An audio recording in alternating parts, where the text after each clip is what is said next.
right when Charlie Kirk got assassinated, everybody was up in arms, and it was like, I mean, left, right, middle, the Whig Party, whatever. Everybody was like a big deal. Everybody was staking out a Right. position. But I think it was all I'll say for 48 hours, it was basically, this is horrible. How could this happen in America? This can never happen again. It was big. They were acting like a president got assassinated. Then after 48 hours, it was like everybody really started posturing.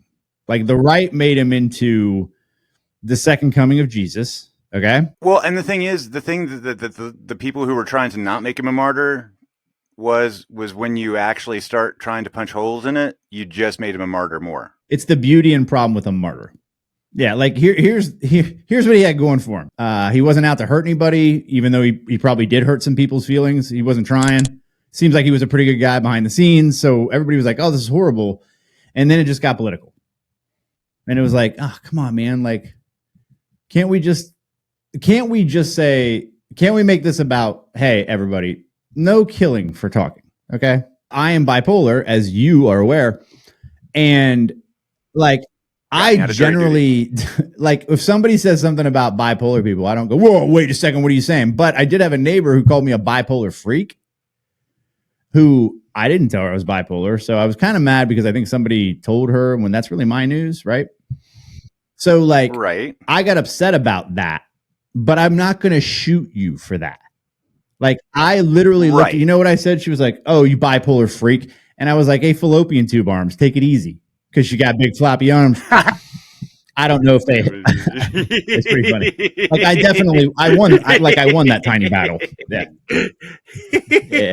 It's like when somebody's lost like 180 pounds, but they still have the same skin. Dude, I can empathize. Like if I were to show my belly right now, it looks like a wadded up bag from the grocery store. Plastic, not paper.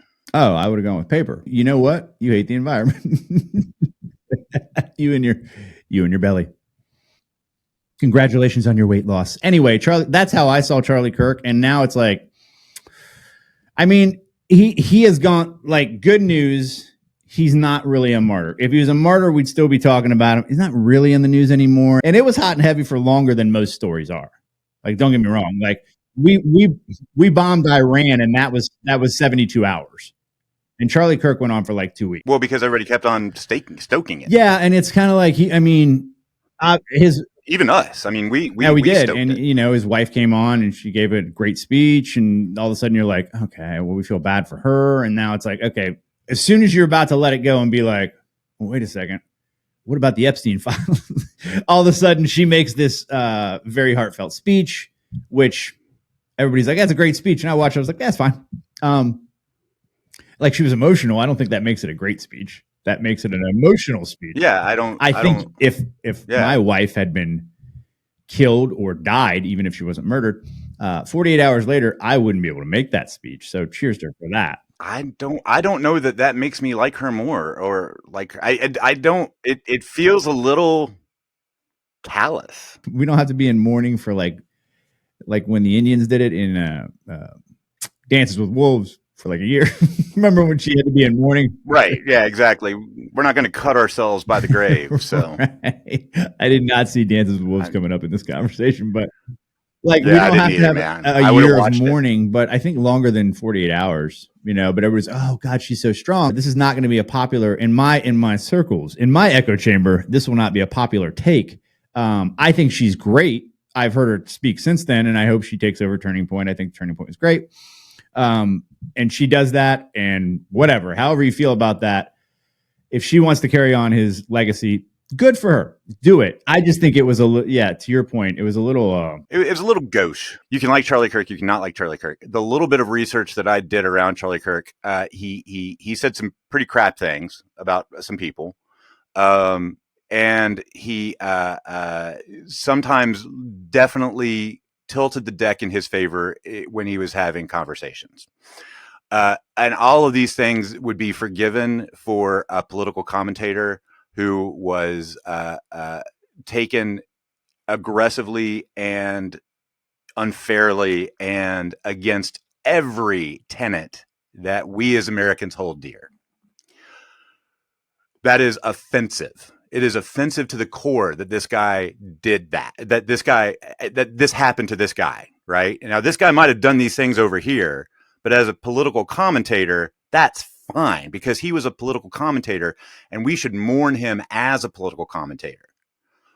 When he was elevated and beatified as a martyr, like that shit started to matter more. Now, if you actually kind of put him where he should be, which is the victim of a heinous crime, none of that shit matters.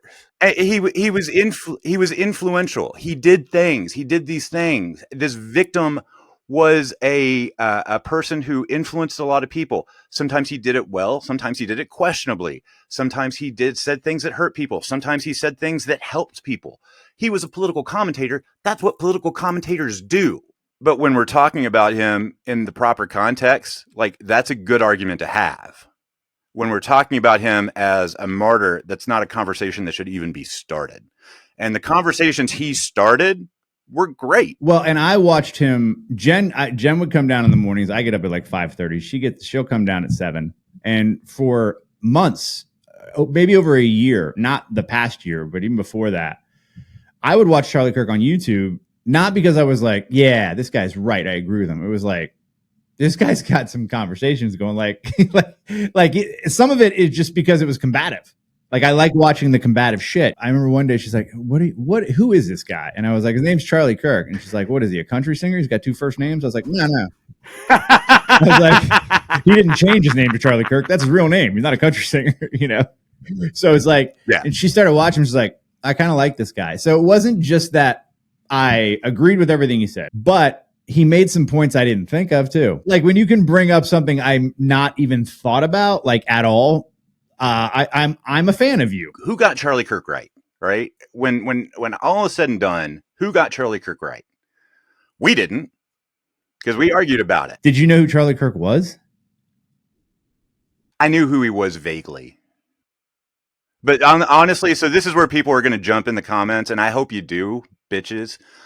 Jump in the comment and be like, he didn't even know who he was, and he's sitting here dogging him. Well, and here's the thing, I don't even know who the fucking left-wing commentators are. Like Whoopi Goldberg's not a comedian anymore. She's a political commentator. Nobody in the media really got Charlie Kirk right. Whether they got it right or not, internally, in their own real lives, they didn't get it right on camera, and they weren't going to get it right, and they didn't want to get it right. They wanted to make political points depending on where they're coming from.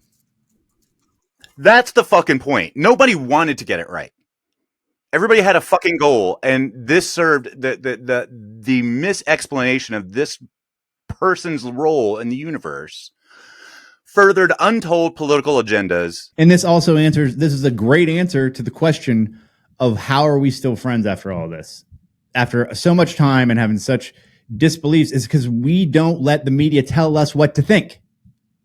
We think what we think. And we look at the media and we hear some shit and we go, yeah, I don't trust that. And let's be fair, sometimes we get fucked up. A lot of times we get it wrong, dude. Yeah, it's like getting married, dude. Like my wife's far too hot for me. I think we can both agree on that. And that's why I don't sit around and go, no, I'm sticking to my guns. Your wife's too hot for you too. My wife's way too hot for me. Oh, now you're going to score extra points. My wife is far, far, far too hot for me. My wife is infinitely hotter than me. My marriage is like when Julia Roberts married Elvis Costello. She's that much hotter than me. You're going to wear leather pants? I got to have leather pants to go to the track. I never thought we'd have this conversation. I got to have leather chaps, but it's not for riding. Some form of riding. You know how many times I've almost bought leather chaps? Why do people call them assless chaps? Are there chaps that aren't assless? Aren't those just pants? No, they're all chaps. Right? Chaps by their very nature are in fact right, otherwise assless. They're pants. Yeah, right. They're pants. Now they could be crotchless pants. Stop.